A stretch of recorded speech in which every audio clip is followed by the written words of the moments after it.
Digestion से परेशान हैं, पेट साफ नहीं होता, सुबह उठकर पेट में ब्लोटिंग रहती है, पेट टाइट रहता है, कॉन्स्टिपेशन रहता है और डाइजेशन भी अच्छा नहीं है, तो आएंगे इस वीडियो में आप जानेंगे कि कैसे आप कुछ ऐसे तरीके अपना के अपने डाइजेशन को बेटर कर सकते हैं और कॉन्स्टिपेशन को बाय बाय कर सकते हैं।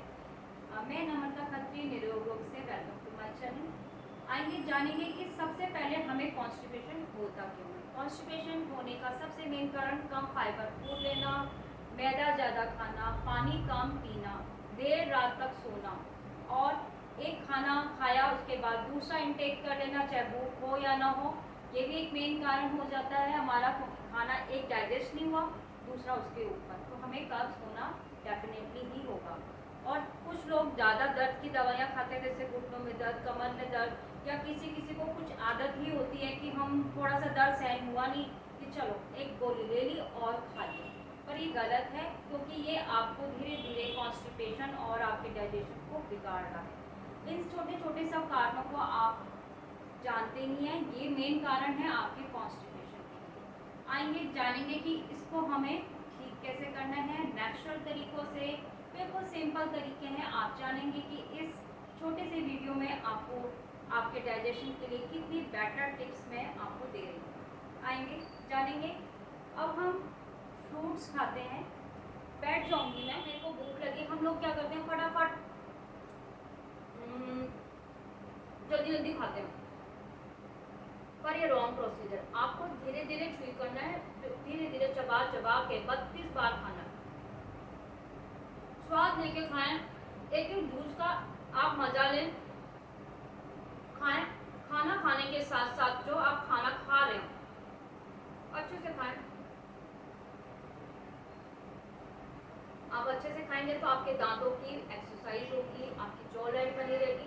साथ ही साथ जब खाना टुकड़ों में भोजन जब आपने किया, आपने खाना लिया, वो छोटे छोटे जो पोर्शन होंगे वो सलाइवा के साथ मिलके मुलायम हो जाते हैं, जिससे जब वो नीचे जाता है, खाना नीचे जाता है, तो डाइजेस्टिव सिस्टम अपने आप को डाइजेशन के लिए तैयार कर लेता है, इसलिए इसको ज़्यादा मेहनत नहीं करनी पड़ती। अगर हम खाना डायरेक्टली मुँह में डाला और चबाया नहीं, सीधा नीचे चला गया, तो हमारा खाना अच्छे से डाइजेस्ट नहीं होगा, वो कहीं ना कहीं आंतों में पड़ा रहेगा और वो टॉक्सिन पैदा करेगा।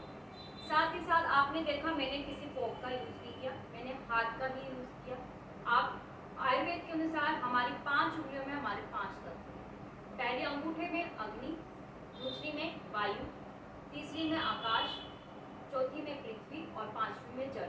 ये जब पांचों तत्व जब हम खाने को टच करते हैं तो ये पांचों तत्व इसमें स्टिमुलेट होते हैं और उसकी एनर्जी जो है, खाना टच लिया मैंने और टच हुआ तो एनर्जी, पांचों तत्वों की एनर्जी आपके भोजन में गई, भोजन में गई तो आपके नेगेटिव जो वाइब्स हैं भोजन के वो सब दूर होंगे और आपको एनर्जी लेवल मिलेगा और खाना अच्छे से पचेगा।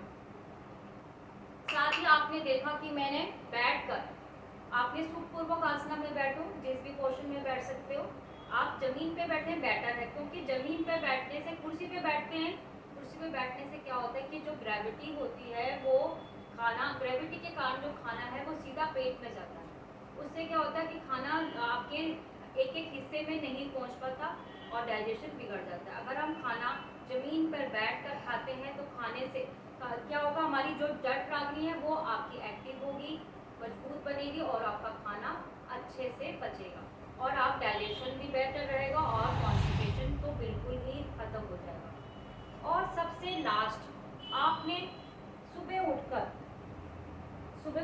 आपने सुबह उठकर 2 गिलास ल्यूकवार्म वाटर लेना है, बिना ब्रश के लिए आपने पानी पीना है। मलासना में बैठें, और जो लोग मलासना में नहीं बैठ सकते वो चेयर पर या कुर्सी पर बैठकर ही पानी पिएं। मलासना इस तरह से योगिक स्क्वाट्स भी बोलते हैं, इस तरह से आपने धीरे धीरे पानी को सिप करते हुए पीना है।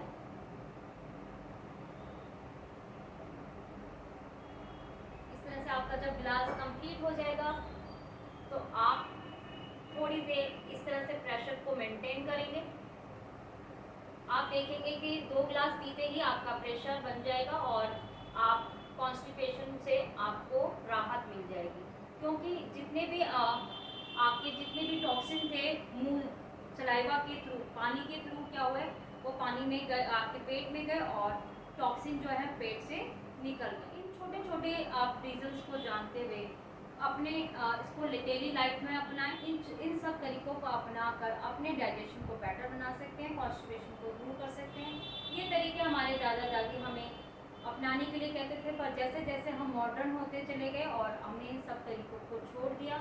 आप फिर से उन्हीं तरीकों को अपनाएं और अपने डाइजेशन को बेटर बनाएं और कॉन्स्टिपेशन को करें। Bye bye. मैं अपने नेक्स्ट वीडियो में डाइजेशन से रिलेटेड आपको आसनों का प्रयास करूंगी। फिर मिलेंगे नई वीडियो के साथ। वीडियो अच्छा लगे तो लाइक शेयर एंड सब्सक्राइब जरूर करें। Tata bye bye.